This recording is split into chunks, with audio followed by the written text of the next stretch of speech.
Hey guys, Station X here, and today we have another episode of Road to GameCube, the series where I try to collect every single GameCube game until it is fully complete. And with this episode today, we got a stacked list of games here, starting with the first one, Tony Hawk's Underground. Now, a lot of the popular Tony Hawk games, especially around this time, was Tony Hawk 1 and 2, did really well. But Tony Hawk 3 and 4, which I feel like a lot of people are clamoring for a remaster as like their counterparts did, those were really good games. Now, the Tony Hawk Underground and other kind of spin-off games, a lot of the spin-off games tend to be kind of mixed reaction. Now, I never really played Underground, but I do like Tony Hawk games, especially the first two. So I'm really excited to give this one a try. Mystic Heroes.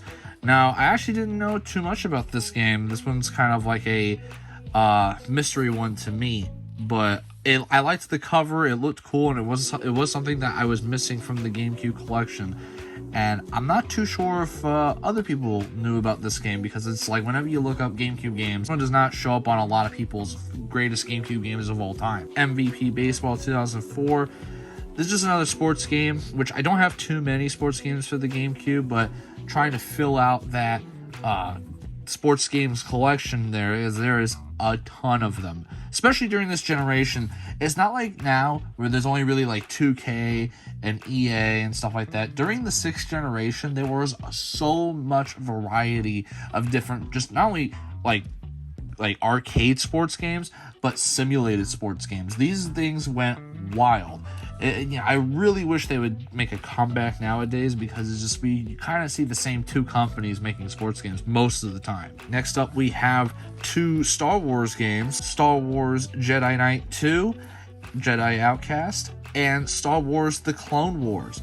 Now, with all this talk of the more new Star Wars games, and more recently just porting over the 6th generation Star Wars games to be specific, this one being one of the examples, I don't think we've actually gotten a port of this one, if I'm not mistaken, because you see the Star Wars Battlefronts, the Racers, and stuff like that, and of course the Jedi Knight games, I think getting just like a full remaster, I'm pretty sure. Star Wars Clone Wars, I don't think this one has a port, although I could be wrong, because definitely, specifically for Switch and PS4, old 6th generation Star Wars games have been kind of going crazy with the ports.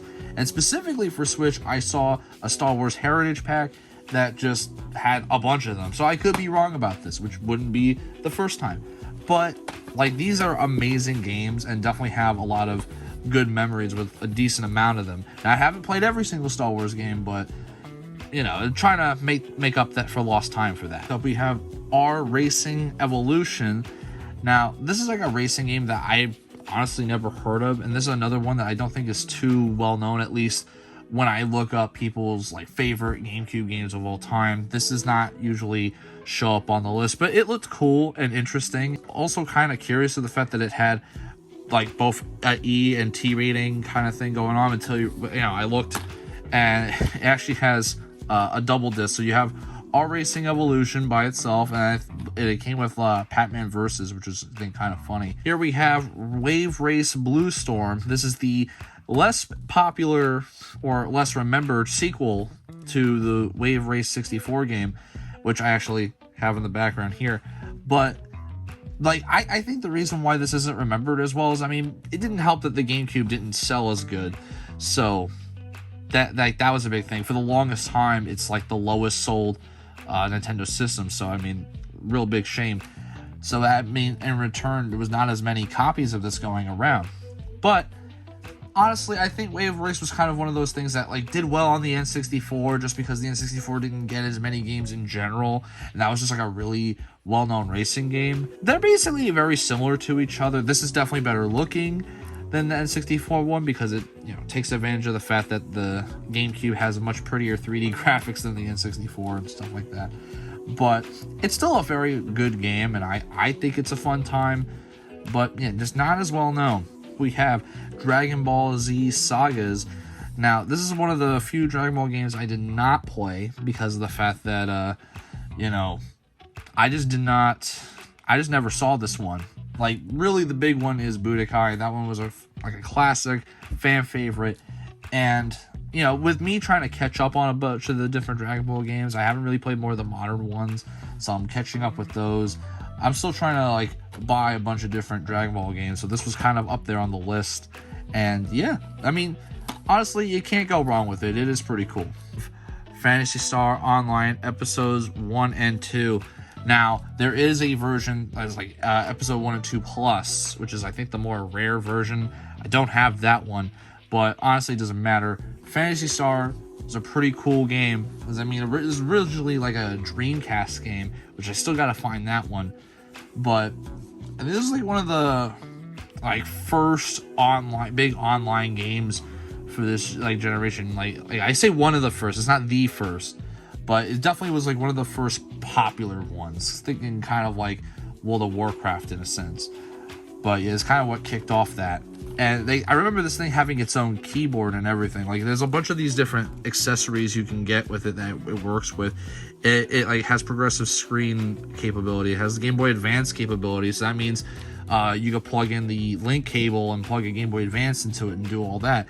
The broadband thing, the modem, all that stuff's there and included, which is just kind of crazy. I do believe that in Japan there was a GameCube keyboard, which that's just like insane to me. I would love to get a hold of that at some point.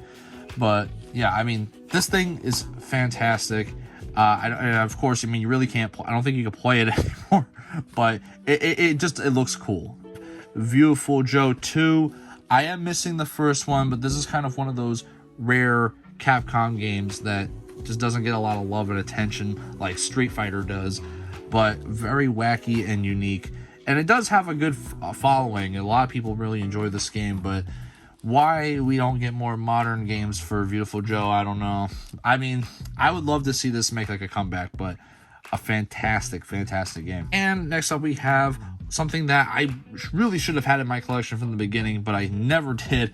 That's Donkey Kong, one of the first games to use the bongos, which, you know, that's something I do not own. I gotta fix that. So I don't really have a proper way to play this. I guess I could just use the regular controller, but I mean, who'd want to do that, right? You gotta use the bongos.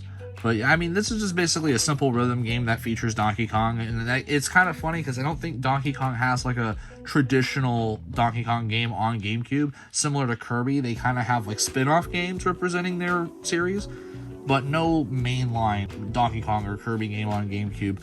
But still, I mean, this is what was beautiful about the GameCube, is that they did something like this. It was kind of experimental, and of course, they haven't made a game since GameCube/Wii in this kind of series that uses the like bongos or whatever kind of rhythm game for Donkey Kong, which I would love to see them make another one, or at least port this one over. That'd be nice, since they're porting GameCube games recently. But what a unique game, lots of fun. I know a lot of my friends have really good memories with this, and it's just really cool. And last but certainly not least, this is kind of more of like a bonus thing to kind of wrap up the video. Something I got recently was the Pokemon Coliseum bonus disc. Now, there's really not much to it, but basically, as you can see from the front here, Pokemon Coliseum preview, new movie sneak peek, and an added special Pokemon, which I'm not going to pronounce the name because I know I'm going to butcher it, which you could put into your Ruby or Sapphire collection. So, of course, obviously, you can plug in your Game Boy Advance into this and get some goodies out of that. But yeah, pretty cool. Very hard to find, very expensive, but I actually got this as a gift, so I did not have to pay anything for it, so which was really nice. I'm really appreciative of that. And with that wraps up today's video. Let me know what you guys think of my pile here in the comments below. Was this another good one, or was this just kind of meh? Let me know what you guys think. And as always, a like and subscribe always helps the channel out. So if you enjoy my videos and want to support the channel even further, hit that like and hit that subscribe button. Without further ado, I've been Station X, and I hope you guys have a wonderful day. Baby, you give me ice and fire. You're giving me wings.